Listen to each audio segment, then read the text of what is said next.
Bonjour et bienvenue dans Face à Face. Face à vous et face à moi, Catherine Labouchère. Bonjour. Bonjour monsieur. Vous êtes députée du PLR, Parti libéral radical, au Grand Conseil vaudois.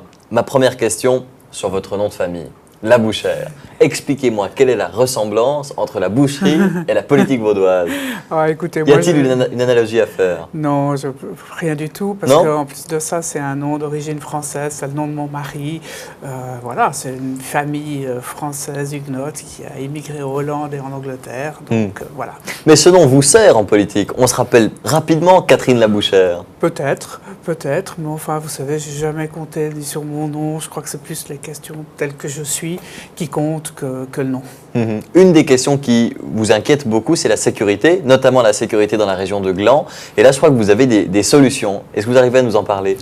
Ah oui, vous savez, la sécurité, c'est quand même quelque chose qui est important parce que c'est comme ça que les citoyens, quand ils se sentent en sécurité et qui sont en sécurité, se sentent bien et participent à la vie commune. Donc je pense que c'est très important qu'on s'en préoccupe en tant qu'autorité politique, la municipalité d'abord, mais aussi dans le conseil communal pour donner une impulsion. Qu'est-ce qu'il faut faire à Gland alors, par exemple? Alors je pense que d'abord, il ne faut pas craindre d'en parler. Il ne faut pas craindre de donner des chiffres. Et il ne faut pas craindre... Quels chiffres, par exemple? Mais écoutez, quand on voit que notamment les délits au patrimoine ont augmenté de plus de 40% en une année, on peut se poser des questions. Et peut-être mieux informer la population sans la paniquer, parce que ce n'est pas le but. Mais je pense que les autorités doivent prendre la mesure de cela et essayer de trouver des solutions, notamment parce qu'il y a beaucoup de gens qui sont dérangés par ça. Et je pense qu'on peut trouver sereinement des solutions, sachant qu'il n'y aura pas de solution miracle immédiate. Vous avez des idées de solutions en tête? Oui, je pense qu'il faut faire beaucoup de prévention. Il faut en parler, il faut dire aux jeunes ce que ça signifie les incivilités, il faut leur expliquer que ça fait peur à d'autres et que ce n'est pas un jeu. Et je crois que là... Mais vous pensez que ça suffira, ça, d'aller dans les écoles et d'expliquer que l'incivilité n'est pas un jeu? Non, je pense que ça ne suffit pas. Je crois que les autorités doivent aussi prendre chaque personne qui fait des incivilités, les recevoir et leur mettre en face des conséquences. D'accord. Là, il y a un rôle éducatif de toute la population, y compris des adultes, pas seulement cela. Aussi expliquer aux gens qu'il y a des règles en Suisse, qu'elles ne sont pas plus contraignantes qu'à l'heure, mais il faut les respecter. Je vais vous montrer une vidéo trouvée sur Internet et c'est peut-être une piste de solution que vous allez nous donner pour les problèmes d'insécurité. Regardez.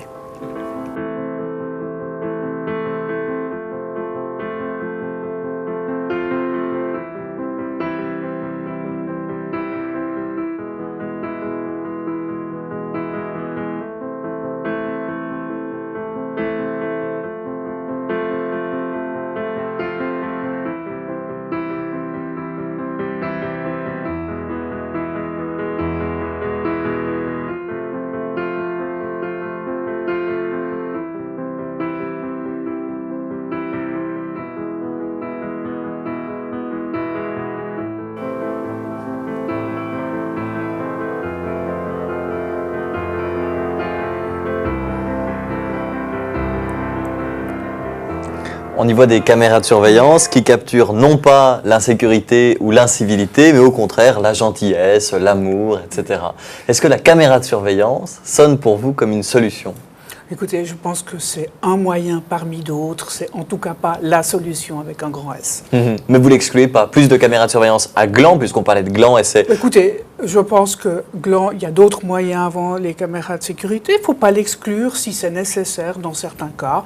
Mais vous savez, il y a une procédure extrêmement, je dirais, complexe. C'est tant mieux qu'elle soit complexe.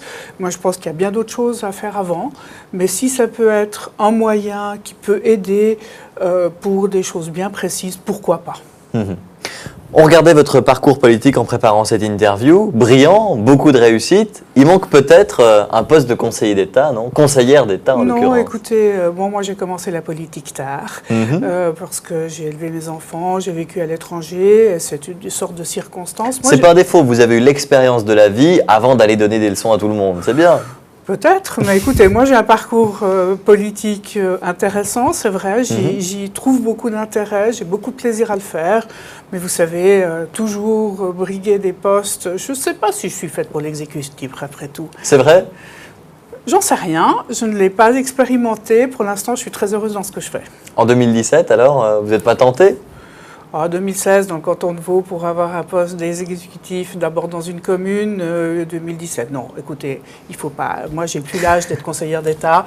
Il faut savoir connaître ses limites.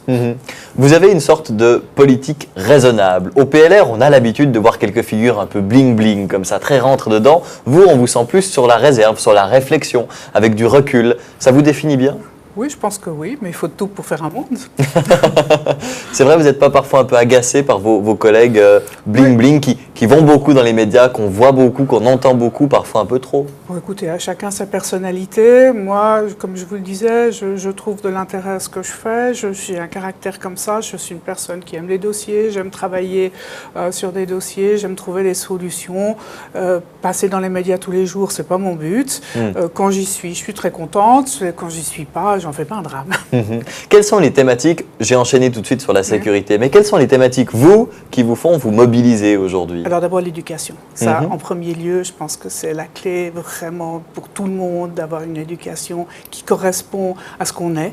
Et en Suisse, on a de la chance d'avoir ces trois niveaux. Apprentissage, école, supérieure école, HES, université. D'ailleurs, il y a une modification, vous savez, hein, avec la suppression de la VSO, c'est d'actualité, ça. Oui, bien sûr. Ben, j'ai participé notamment à la commission qui s'est occupée de cette loi pour la Léo.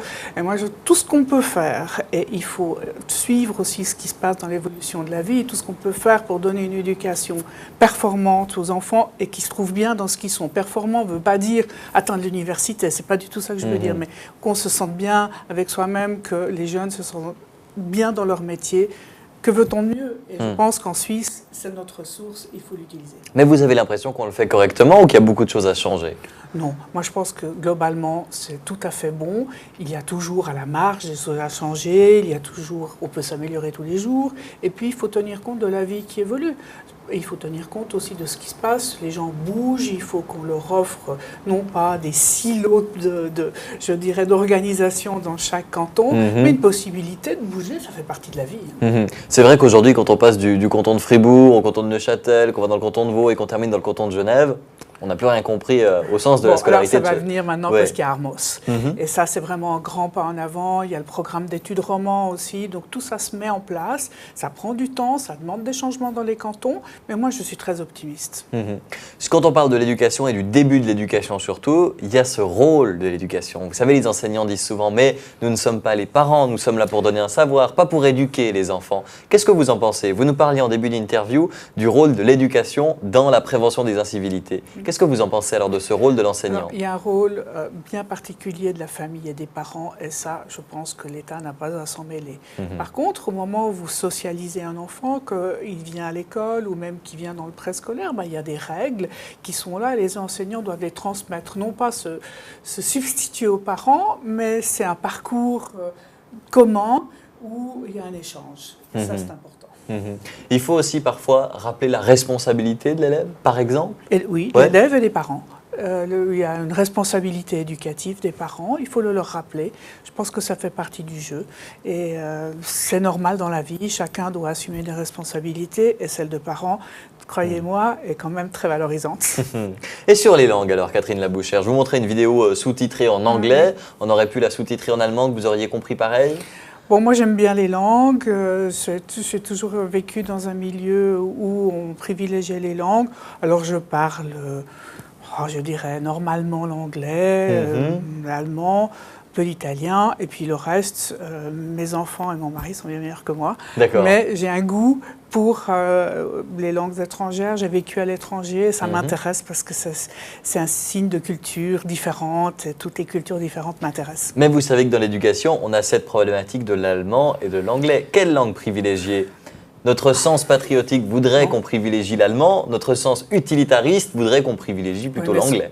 Est-ce que la vie est toujours utilitaire? Moi, je pense qu'on doit avoir des racines, on doit connaître son pays, et ça, c'est la base. C'est pour ça que je pense qu'on doit apprendre une deuxième langue nationale, ça fait partie de la cohésion du pays, et je peux vous dire que je ne regrette jamais mes leçons d'allemand quand je suis en Suisse alémanique, parce qu'on communique avec aussi la culture, on apprend la culture de l'autre. L'anglais, je dirais, encore plus qu'une langue étrangère, c'est un outil de travail, on l'apprend l'anglais de base facilement. L'anglais perfectionné, c'est une langue très difficile, mais c'est une langue véhiculaire et qui nous permet de voyager, qui nous permet d'accéder à d'autres cultures. Moi, je ne ferais pas ça en opposition, je ferais ça en complément. Oui, mais comment vous expliquez alors que le jeune Zurichois qui vient à Lausanne parle souvent en français et que le jeune Lausannois qui va à Zurich a pas mal de peine à parler en allemand? C'était le cas. Je pense que c'est plus toujours le C'est cas vrai maintenant. Alors, peut-être qu'il y a un goût de l'effort du suisse alémanique qui est plus valorisé d'une certaine façon. Mais vous savez, certains jeunes Suisses alémaniques ont de la peine à apprendre le français. Moi, je trouve que c'est regrettable. Et quand je vois les italophones, ils sont trilingues. Ça fait partie de leur éducation. Les Tessinois, je les admire, c'est extraordinaire. J'entends depuis tout petit, ils ont l'habitude. Et chez eux, ce n'est pas un problème. Catherine Labouchère, mère de famille, on vous sent plutôt proche de l'humain. Qu'est-ce que vous pensez du PLR qui prend position contre l'octroi d'un avocat gratuit pour les requérants d'asile? Une histoire de coût, là. Est-ce qu'avec le recul que vous avez par rapport à d'autres élus PLR, vous avez l'impression que c'est une bonne idée, ça?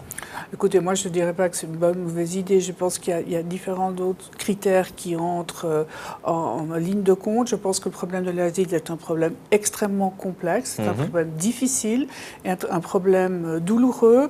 Et il y a une double, je dirais, constituante dans ce problème de l'asile. Il y a à la fois l'asile économique et puis l'asile dû à des circonstances extrêmement lourdes dans les pays, des pays en guerre.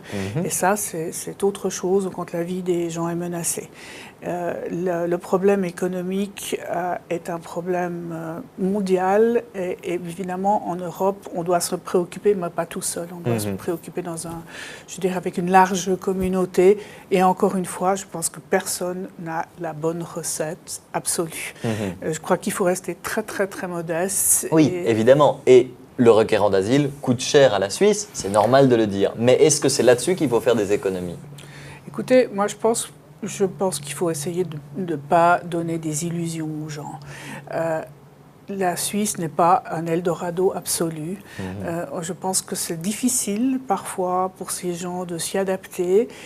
Moi, je privilégierais largement une aide beaucoup plus forte sur place et dans les pays qui entourent pour pas déraciner ces personnes-là. C'est extrêmement difficile de vivre dans un pays où on ne partage pas la culture et on donne beaucoup d'illusions aux gens. Et je pense qu'on devrait faire beaucoup plus d'efforts sur place. C'est une thématique qui vous concerne, ça, l'asile particulièrement, Catherine Labouchère? Écoutez, moi j'ai eu une expérience dans ma jeunesse, j'ai vécu au Moyen-Orient, dans des pays qui étaient, je dirais, très difficiles, même en guerre. J'ai eu, je crois, une approche beaucoup plus, je dirais, émotionnelle et lourde en voyant ce problème-là et en me disant tous les jours que moi, je n'aurai jamais la solution parfaite. C'est celui qui prétend l'avoir, je pense, à tort. Chaque situation est complexe, chaque situation est difficile, mais je pense que si on peut aider d'abord les gens sur place, c'est pour ça que moi, je suis grande partisane de l'aide locale. Mais vous qui avez une approche empirique de ce problème, vous pourriez avoir un avis différent de l'avocat genevois qui est resté dans son bureau et qui fait aussi partie de votre parti? Oui, mais bon, écoutez, moi, je ne vais pas jeter la pierre à qui que ce soit parce que ce n'est pas mon rôle de faire, je dirais... Mais vous pourriez dire que vous êtes plus nuancé que certaines personnes de votre parti sur la thématique de l'asile? Moi, je pense que oui, d'une certaine façon, parce que j'ai pu voir des choses différentes. Ça ne veut pas dire que je pense qu'il faut absolument tout admettre et tout faire. Et puis, ces questions-là, avocat gratuit, pas avocat gratuit, ça, moi, je ne sais pas si c'est ça la vraie question.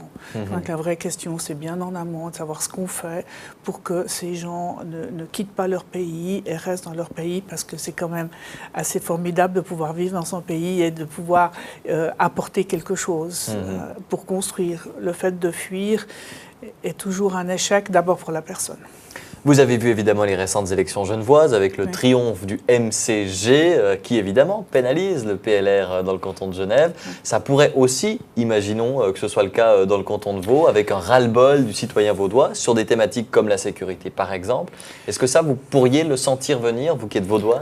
Alors écoutez, dans le canton de Vaud, je crois qu'on n'a pas du tout la même approche. Tous ces mouvements assez forts, citoyens, ont toujours été le fait de Genève. Que ce soit Vigie vigilance, que ce soit différents partis qui ont eu lieu tout au long du XXe siècle, normalement, le vaudois est très très différent. Et je pense une approche. À votre image, il est plus posé peut-être, c'est ça? Oui, et puis je pense une approche peut-être un peu plus pragmatique, essaye de résoudre les problèmes un peu différemment, à moins des réflexes de combat, entre guillemets, je dirais, que le Genevois. Puis, ça fait partie de la culture et de la diversité extraordinaire qu'il y a en Suisse. Donc, vous n'avez pas peur que la situation genevoise se reproduise dans le canton de Vaud d'ici quelques années? Non, je n'y crois pas. C'est spécifique à Genève pour vous? Je pense qu'il y a une spécificité genevoise. Les Genferei, ça existe. Et dans le canton de Vaud, on en a aussi différentes. Mais je pense que le combat politique tel qu'il est à Genève n'est pas véritablement transposable dans le canton de Vaud. Pour terminer sur cette thématique de la sécurité, on parle beaucoup des nuits lausannoises. Vous qui êtes mère de famille, vous avez l'impression que vous maîtrisez cette thématique des nuits lausannoises? Vous savez ce qui se passe durant ces nuits lausannoises? Non, alors je sais que c'est très agité, mais que... Vous en parlez beaucoup au Grand Conseil vaudois. Oui, en tout cas, mes collègues de Lausanne et la municipalité de Lausanne a pris conscience qu'il fallait faire quelque chose. Maintenant, je pense déjà reconnaître un problème, c'est déjà un grand pas en avant. Et je pense que ça, c'est très utile de pouvoir le faire. Maintenant, on ne peut pas tout interdire parce que simplement, en disant non, on ne va plus faire de nuit lausannoise, ça fait aussi partie d'une vie normale. J'entends les jeunes ont envie de sortir. Ça, c'est tout à fait légitime. Maintenant, vous savez, évidemment, les problèmes de l'alcool qui exacerbent les choses, etc. Tout ça repose aussi, on en revient à votre première thématique. Sur l'éducation? Sur l'éducation. Et aussi la sensibilisation. Et je pense qu'un jeune qui s'est beaucoup alcoolisé, qui est devenu violent, quand on parle avec lui et qu'on lui fait réaliser ce qui s'est passé, va peut-être se conduire différemment. Tout revient à l'école, à vous écouter. Non pas à l'école, mais aussi à la vie familiale, à l'éducation des pères, PRI-RS. Je pense que l'exemple des autres est important. Et parfois, on a tendance, chez certaines, à suivre pas toujours le bon exemple. Ça fait aussi partie de l'apprentissage de la vie. Et je crois que les adultes ou les personnes avec plus d'expérience sont aussi là pour les guider et leur dire, vous avez fait une bêtise, en soi... c'est ennuyeux, mais ça ne va pas compromettre toute notre vie. Si vous le répétez X fois, ça va devenir beaucoup plus embêtant. Mais il y a quand même un contre-argument à ça. Il était dans le Matin récemment qui citait une étude qui expliquait qu'en fait, les plus grands alcoolisés aux urgences du CHUV ne sont pas les 15-25, mais les plus de 65 ans. Vous avez vu ça aussi? Alors ça fait partie aussi, je pense, d'une détresse de solitude aussi. Et, là, ce n'est pas un problème d'éducation, ou alors... à grand retard. Alors écoutez, je pense qu'il n'y a pas seulement une question d'éducation, mais c'est chez les personnes plus âgées un sentiment de solitude. Et ça fait partie, malheureusement aussi, d'une partie de la vie où la vie en communauté, ce qu'on croit que tout le monde partage avec tout le monde, il y a des gens très seuls et puis qui trouvent d'autres adjuvants pour être moins seuls. Mais la politique peut quelque chose pour ça? Écoutez, c'est un phénomène de société. Je crois qu'on peut toujours essayer de faire mieux. Est-ce que c'est la politique? Est-ce que c'est les associations? Est-ce que c'est simplement l'empathie pour l'autre et le fait de s'occuper d'autres? Je pense qu'il y a différentes variétés. On a fait un bon tour d'horizon, Catherine Labouchère, députée PLR au Grand Conseil vaudois. Merci d'être venue dans Face à Face. Merci à vous.